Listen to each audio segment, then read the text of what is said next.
आप यहाँ बंगाल के बिल्कुल बगल में ही रहते हैं।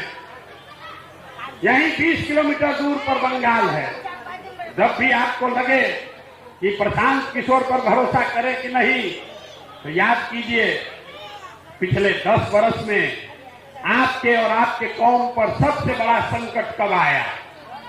आप पर एक ही संकट आया, इतना बड़ा था जिसमें आपके घरों की महिलाएं भी निकलकर बाहर धरने पर बैठी। वो था सीए एनआरसी का संकट। सीए एनआरसी कब रुका?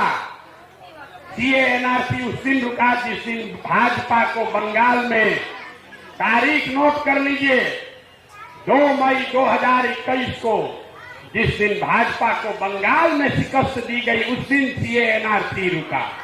तो जरा याद कर लीजिए, आप 5 बार का नमाज पढ़ने वाले, ईमान की बात करने वाले लोग हैं।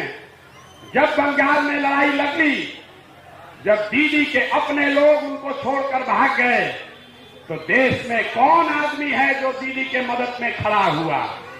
लालू, तेजस्वी, अखिलेश, राहुल गांधी बंगाल नहीं गए थे। यही लड़का प्रशांत किशोर गया था जिसने बंगाल में अपना गर्दन फसाया।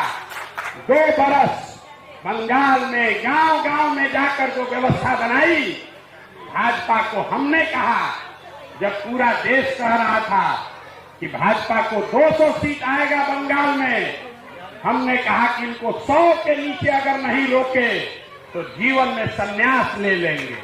हमने रोका भाजपा को कितने पर? 77 पर।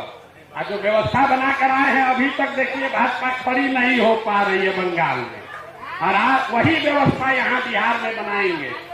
अगर खाली लड़ने के लिए लड़ना है तो लालटेन को पकड़े रहिए, लेकिन भाजपा को एकदम पटक देना है तो जनसुराज में अपने बच्चों के साथ आइए।